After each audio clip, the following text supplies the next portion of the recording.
Pesta Kerahiman. Devosi Kerahiman Ilahi. Pesta Kerahiman merupakan peringkat tertinggi di antara semua unsur devosi kerahiman ilahi yang diwahyukan kepada Suster Faustina. Penetapan pesta ini dituntut oleh Yesus untuk pertama kalinya diplok pada tahun 1931 saat ia menyampaikan kehendaknya mengenai pelukisan gambar Yesus yang Maha Rahim. Tuhan Yesus berkata kepada Suster Faustina, "Aku merindukan adanya pesta kerahiman. Aku menghendaki agar gambar yang akan engkau lukis dengan kuas itu diberkati secara meriah pada hari Minggu pertama sesudah Paskah." Hari Minggu itu harus menjadi pesta kerahiman.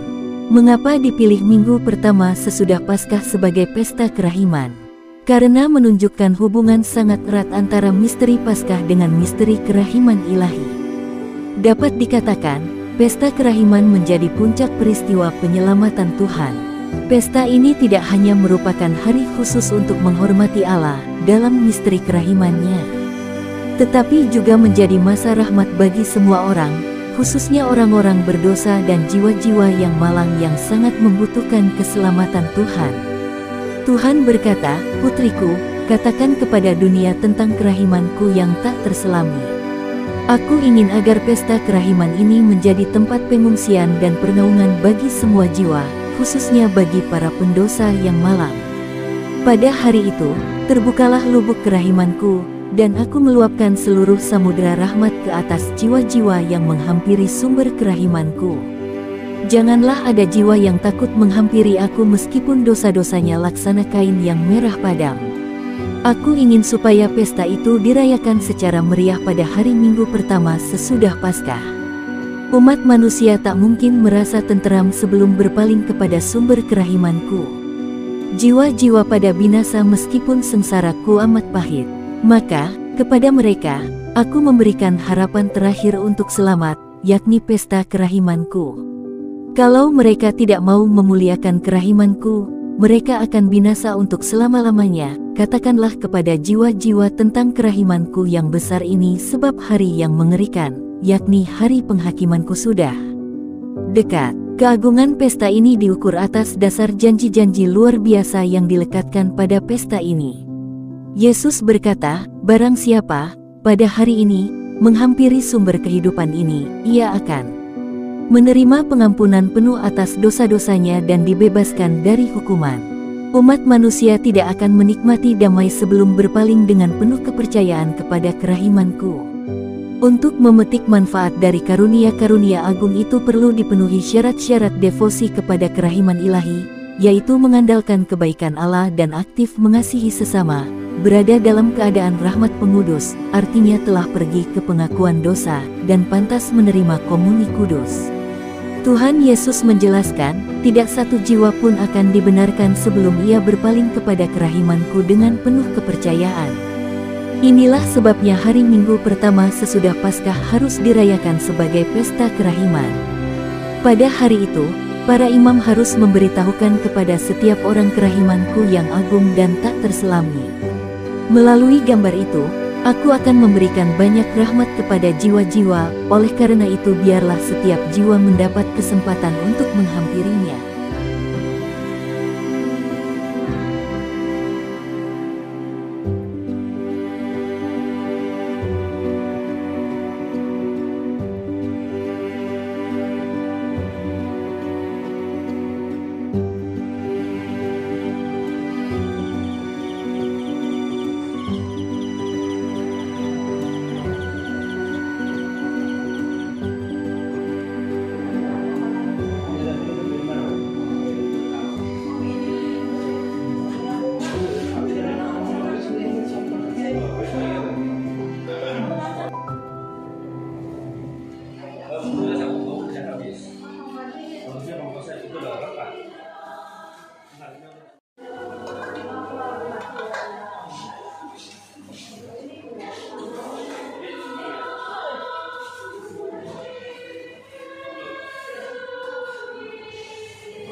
yang melimpah-limpah.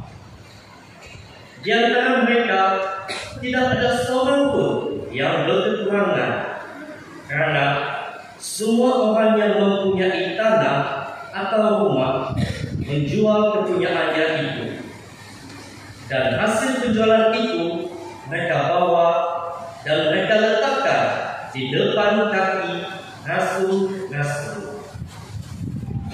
Lalu semua itu dibagi-bagikan kepada setiap orang sesuai dengan keperluannya.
adalah Kristus, lahir dari Allah.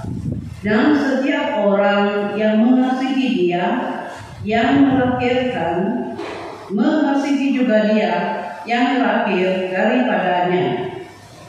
Inilah tandanya bahwa kita mengasihi anak-anak Allah, yaitu apabila kita mengasihi Allah serta melakukan perintah-perintahnya. Sebab inilah kasih kepada Allah, yaitu bahwa kita menuruti perintah-perintahnya. Dan perintah-perintahnya itu tidak berat, sebab semua yang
Tuhan bersamamu.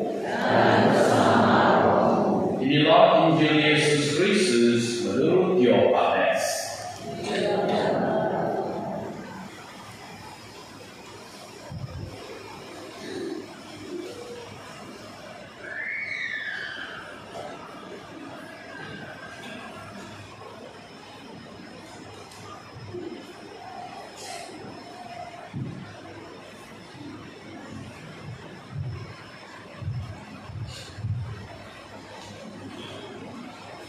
Pada waktu malam di hari pertama pekan itu, berkumpulan murid-murid Yesus di suatu tempat dengan pintu-pintu yang terkunci, karena mereka takut para pemuka Yahudi. Pada waktu itu, datanglah Yesus, berdiri di tengah-tengah mereka dan berkata, "Damai bagi kamu." Sesudah berkata demikian, Yesus menunjukkan tangan dan lambungnya kepada mereka. Murid-murid itu bersukacita ketika mereka melihat Tuhan. Lalu kata Yesus sekali lagi, "Damai bagi kamu. Sama seperti Bapa mengutus aku, demikian juga sekarang aku mengutus kamu." Sesudah berkata demikian, Yesus menghembusi mereka dan berkata, "Terimalah Roh Kudus. Jika kamu mengampuni dosa orang, dosanya diampuni. Dan jika kamu menyatakan dosa orang tetap ada, dosanya tetap ada." Ketika Yesus datang ke situ, Thomas, seorang dari 12 murid yang juga disebut Didimus, tidak ada bersama-sama mereka. Kata murid-murid yang lain itu kepadanya, "Kami telah melihat Tuhan." Tetapi Thomas berkata kepada mereka, "Sebelum aku melihat bekas paku pada tangannya, dan sebelum aku menaruh jariku ke dalam bekas paku itu, dan menaruh tanganku ke lambungnya, sekali-kali aku tidak akan percaya." 8 hari kemudian, murid-murid Yesus berada kembali dalam rumah itu, dan Thomas bersama-sama dengan mereka. Sementara pintu-pintu terkunci, Yesus datang. Ia berdiri di tengah-tengah mereka dan berkata, "Damai bagi kamu." Kemudian Yesus berkata kepada Thomas, "Taruhlah jarimu di sini, dan lihatlah tanganku. Ulurkanlah tanganmu dan taruhlah ke lambungku. dan jangan kau tidak percaya lagi, melainkan percayalah. Thomas menjawab dia, "Ya Tuhanku dan Allahku." Kata Yesus padanya, "Karena engkau telah melihat aku, maka engkau percaya. Berbahagialah mereka yang tidak melihat, namun percaya." Memang masih banyak tanda mukjizat lain yang diperbuat Yesus di depan mata murid-muridnya yang tidak tercatat dalam kitab ini. Tetapi hal-hal ini telah dicatat supaya kamu percaya bahwa Yesuslah Mesias, Putra Allah, dan supaya karena percaya kamu memperoleh hidup dalam nama-Nya. Demikianlah Injil Tuhan. Terpujilah Kristus. Tentang kerahiman ilahi, tentang belas kasihan Tuhan. Karena tanpa belas kasihan Tuhan, saudara-saudari, kita tidak akan berada di sini pada hari ini. Tanpa belas kasihan Tuhan, kita tidak akan ada hidup. Tanpa belas kasihan Tuhan, kita tidak akan dapat pengampunan dosa. Tanpa belas kasihan Tuhan, kita tidak akan ada penyelamatan. Dan segala sesuatu yang telah kita rayakan pada minggu yang lalu, dan sesungguhnya sepanjang perayaan liturgi gereja kita menyatakan tentang belas kasihan Tuhan, menyatakan tentang cinta kasih Tuhan. Karena tampaknya, saudara-saudari, kehidupan kita sungguh menyedihkan. Kehidupan kita tidak ada pengharapan. Kehidupan kita hanyalah kegelapan, karena tidak ada belas kasihan, cinta kasih dan penyelamatan dari Tuhan. Jadi untuk itu kita boleh menyimpulkan bahwa kehidupan kita bergantung kepada belas kasihan Tuhan. Tetapi Tuhan kita yang kita kenal adalah Allah yang sungguh-sungguh mengasihi. Buktinya, saudara-saudari, ya, apa yang kita rayakan Triduum Paskah yang lalu, Tuhan menjadi manusia, lahir tengah-tengah kita dalam diri anaknya Yesus Kristus, dan melalui kematiannya telah menebus dosa-dosa kita, telah membayar hutang-hutang dosa kita. Ya, karena kita adalah orang-orang yang berhutang yang tidak mampu untuk membayar hutang-hutang dosa kita, tetapi Tuhan telah membayarnya dengan darahnya yang tidak ternilai.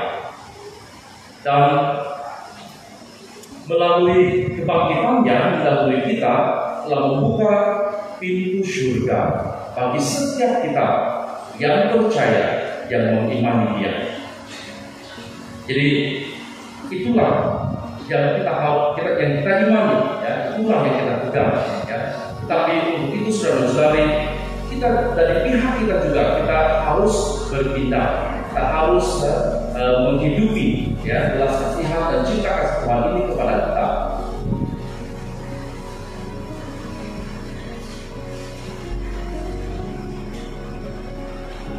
Image kerahiman ilahi, ya, yang kita lihat.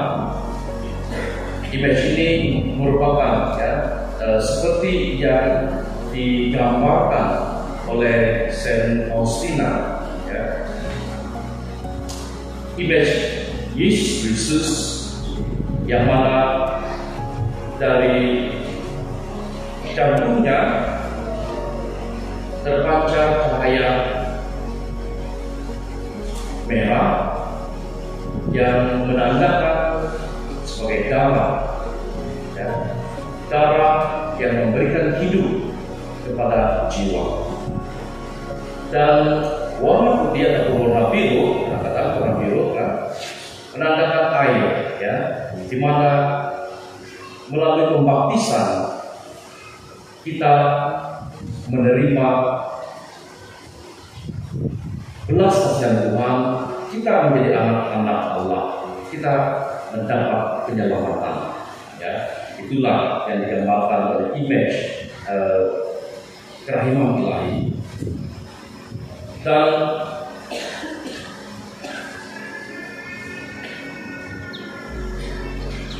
sering kali dari message daripada kerahiman ilahi ini adalah untuk menyatakan kepada kita bahwa Tuhan sungguh-sungguh berbelas kasihan, dan datanglah kepada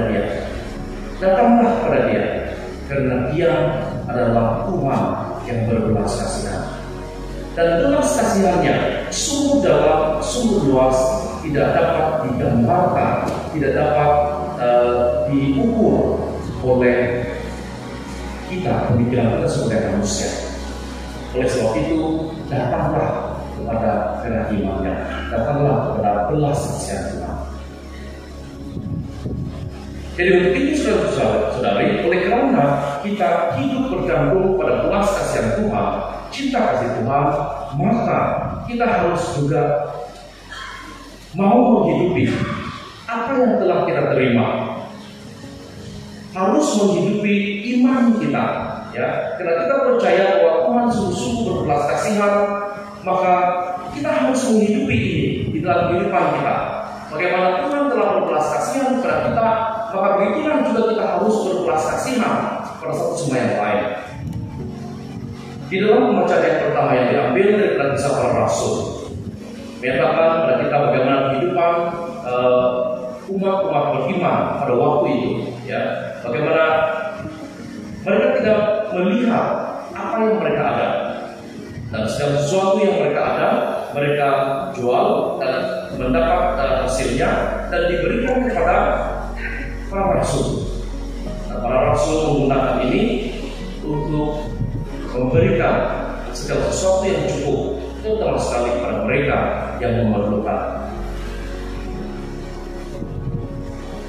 Berbelas kasihan, bersifat pemurah, ya, mengambil berat semua yang lain, yang memikirkan tentang kepentingan diri sendiri. Jadi semua ini, saudara-saudari, adalah nilai-nilai kehidupan seseorang yang telah mengalami belas kasihan, yang telah menerima belas kasihan Tuhan dan cinta kasih Tuhan. Jadi ini membuat kita untuk memikirkan, adakah kita ini bersifat seperti orang-orang yang telah mengalami cinta kasih Tuhan, belas kasihan Tuhan, ya. Ini adalah sesuatu yang sangat baik untuk kita renungkan, ya. Dan di dalam Sautan Mazmur kita pada hari ini,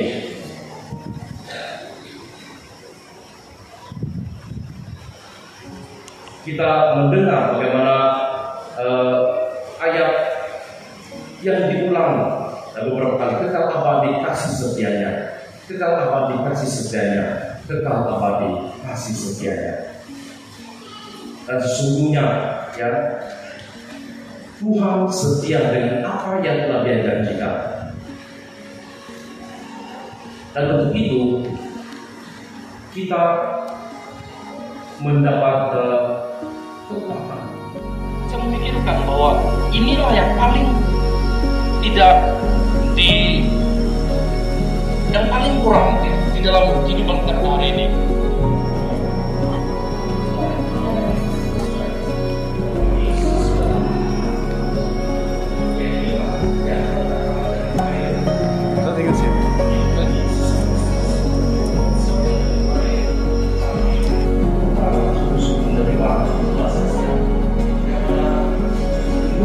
Yesus, ya, yang sedang berlakukan pada waktu itu, mereka mengunci diri mereka dalam bilik yang tertutup, ya, karena takut para orang Yahudi. Dan dengan kacauan, karena kita tahu Tuhan berserta dengan kita, karena kita tahu bahwa tidak ada yang dapat, ya, menghambat kita untuk datang kepada Tuhan. Seperti Yesus menginstitusikan Ekaristi, perjamuan, dan juga menginstitusikan kepadrian, ya. Dan hari ini Yesus menginstitusikan, memulakan ini sakramen pengampunan dosa. Sama seperti Bapa mengutus aku, demikian juga sekarang aku mengutus kamu. Terimalah Roh Kudus. Jika kamu mengampuni orang-orang, dosanya diampuni. Dan jika kamu menyatakan dosa orang tetap ada, dosanya tetap ada.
Semoga perayaan Paskah hari ini Allah yang Maha Kuasa memberkati saudara dan saudari dan melindungi saudara dan saudari dari segala bahaya dosa.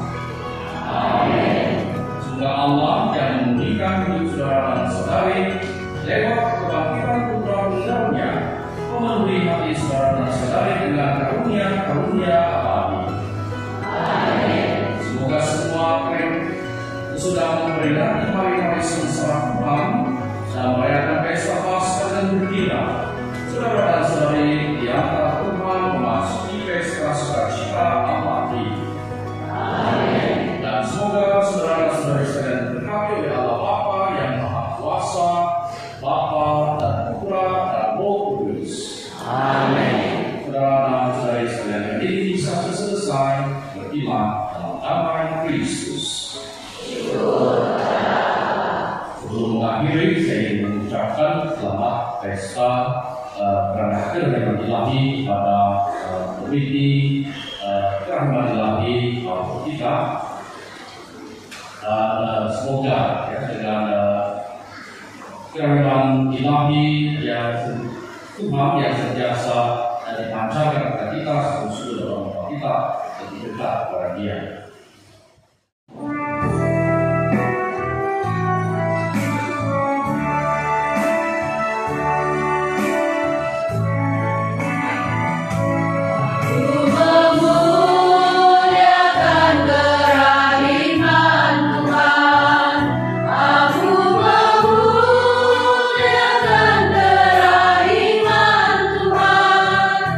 Aku memuliakan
semuanya.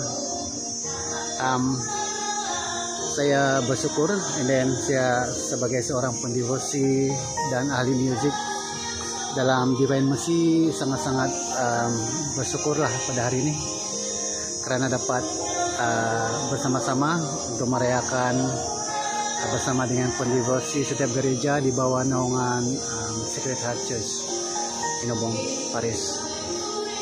Dan akhir kata, marilah kita sama-sama dalam devosi kerahiman ilahi ini agar berkat Tuhan sentiasa menyinari umat dan juga kita semua. Selamat melayani. Shalom, selamat pagi semua. Hari ini kami merayakan Pesta Kerahiman Ilahi. Sebelum itu saya mau memperkenalkan, saya adalah Maureen Roger Mesuyun. Saya sebagai koordinator Kerasulan Kerahiman Ilahi di Paroki Sacred Heart Inobong, yang pada tahun ini tahun yang ketiga kami merayakan Pesta Kerahiman Ilahi. Dan pada tahun ini tuan rumah adalah Gereja Sacred Heart Inobong, dan kami mau